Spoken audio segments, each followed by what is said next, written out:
Hello and welcome to the mill. I am your host, Dusty Crane, and this week I thought we would talk about the design diaries for Tapestry's expansion that we now know is called Plans and Ploys. So that explains that P and P in the bottom right hand side of the card that I talked about last week. And that's all I'm going to say about that. I'm not going to go into that again. The 12-year-old me really wants to, though.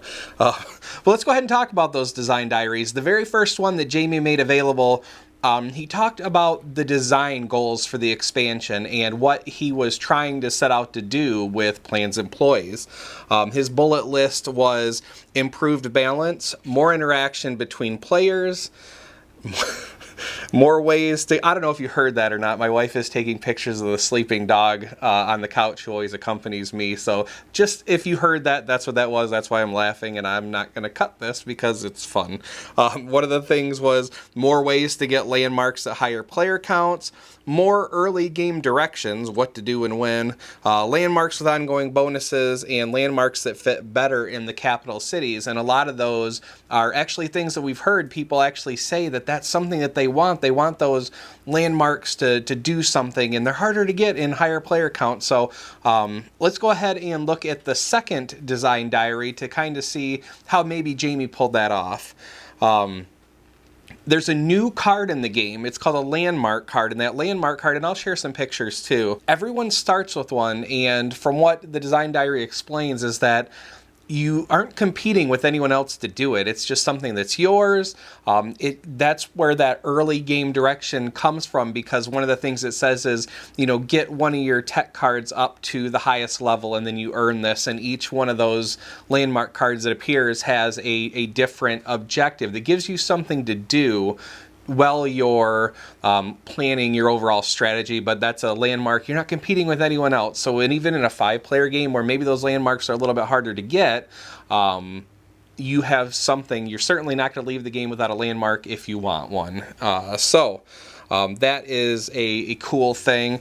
Those landmarks have ability, or in regards to the landmark abilities, people wanted ongoing abilities. Hey, if I got the tank factory, then I want it to be more than just something I get to put on my mat. And Jamie said one of the things that they learned in playtesting was that people just kept forgetting. You get this landmark and it has a bonus, and they just forget to collect it. And so what Jamie decided to do is there's actually one of the civilizations. We don't know how many are in the box yet. We know there's more civilizations, but this is one of them that Jamie talked about.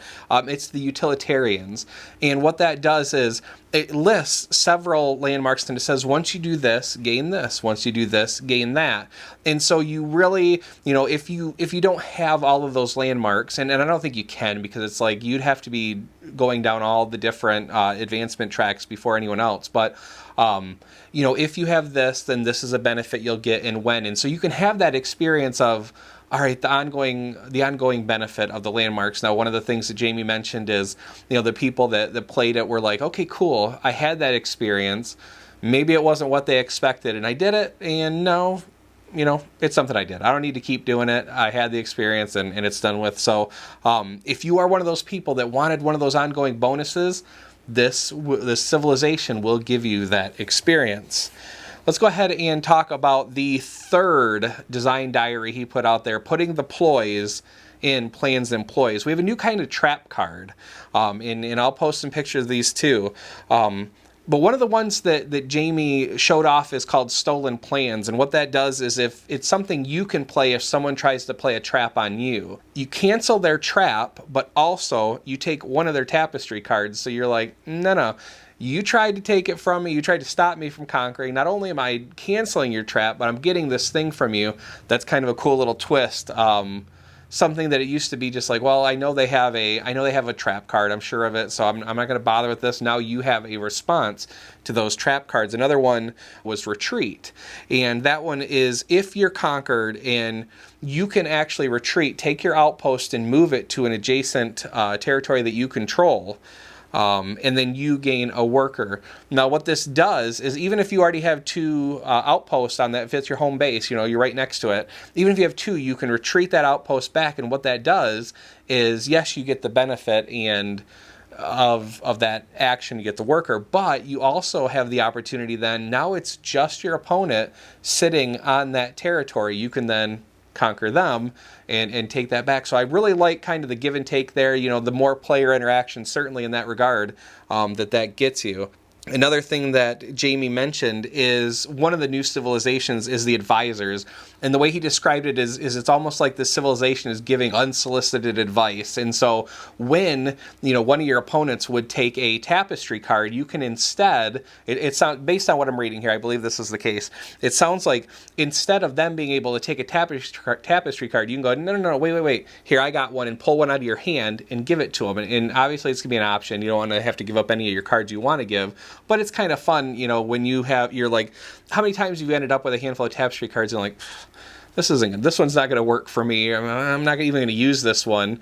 You could then, kind of be mean and give somebody else that card. So that's kind of a fun way. I'm sure there's more to that civilization than that, although even that itself, is, I guess that would be the take that civilization. The fourth design diary, Jamie talks about new space tiles and what he did with some of the playtester feedback he was getting. We learned that there's 3 new space tiles that give you victory points for when you advance on a specific track. Now, it's not going to be the same track that you usually gain space tiles from, which is exploration. But if you advance down military, it's victory points, or science, or, like that you would gain a victory point bonus every advancement you made. He did also include that there will be a corrected space tile from the first game where he had the old icon for conquering. That one, and Josh Ward was selling vinyl that you could go ahead and stick on there if you wanted to. That tile has been replaced. And then finally, we also see the fact that this is also a way you can gain a landmark building. There is a space tile that grants you another landmark, and it's the obelisk, I believe. So we have some new space tiles to get there. Now, one of the things that the playtesters had mentioned was they wish there was a bag that you could draw, the territory tiles out of. So now that's included in the bag. You can dump all those territory tiles in there and, just blind draw in there, reach in and grab something. So there are a lot of people that enjoy that unknown of, even though the tiles are random, it's still kind of fun to dig your hand in the bag and shuffle it around and grab a tile out of there randomly. So there will be a drawstring bag in the expansion. Another thing people said is, I wish there was a way to know which landmarks have been taken. Now, yes, there are, you do have the player markers on the boards, but I guess if you go far enough down one, you could then, end up on another board. So even though that is a way, and obviously looking around and seeing who has what, that is a way, but there was room on the cardboard there, so Jamie actually asked Andrew Bosley to create some art for some cardboard tokens to put on the advancement track. So little circle discs you can set down so that people can very clearly see that what landmarks are available and which ones aren't.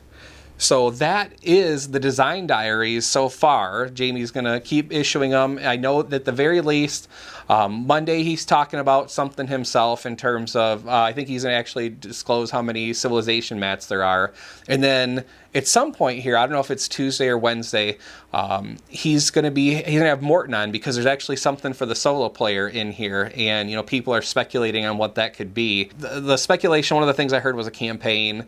One of the other things I heard was maybe a replacement deck. So maybe the AI can behave differently or something like that, even though it is pretty random. So what do you think is still yet to be announced? What are you most excited about seeing in the Plans Ploys box, and what are you still hoping Jamie has yet to talk about? Let me know in the comments. I'm going to have an unboxing next Wednesday, which will take the place of the Saturday episode. Until next time, thank you for watching The Mill. Take care of yourselves and each other. Bye.